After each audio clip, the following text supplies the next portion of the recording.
साथीहरु हेर्नु न, आज यो ओडामा नि बजेट छैन रे है। अब जसको घरको अगाडि यो पोल छ, अब उसैले पैसा तिरेर यो बत्ती बाल्नु पर्ने। अनि यहाँ चाहिँ यो नगरपालिकाले यो माथितिर त्यो अर्को चाहिँ लगाएको थियो है। तर त्यसको अस्तिको त्यो आन्दोलनमा चाहिँ डिस्प्ले पनि जलाइदियो अरे के। त्यसले गर्दाखेरि त दसैँ अगाडि बलेन। अब 300 रुपियाँ उठाएको थियो।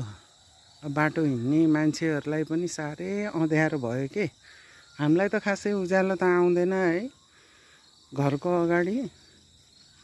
अब त्यस्तो अलिकति अँध्यारो हुने मान्छेहरू हिँड्दाखेरि नि हेर्नु न कति अँध्यारो छ। तर एउटा बत्ती 300 रुपियाँ खर्च गरिदिएर के गर्ने, अब उज्यालो बनाइदिनु पर्यो।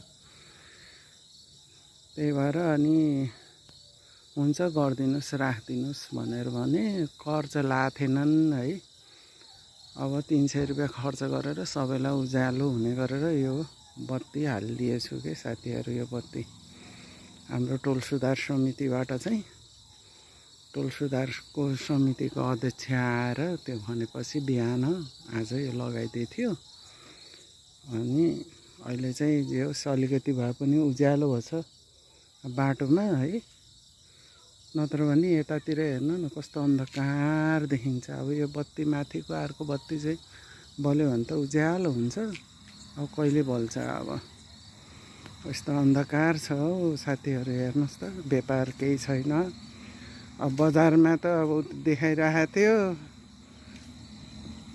व्यापार छैन भनेर हैन।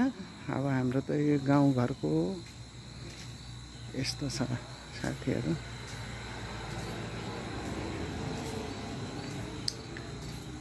दोकान पनि सुनसान छ हजुर, सुनसान छ मेरो दोकान। हेर्नुहोस् यस्तो छ।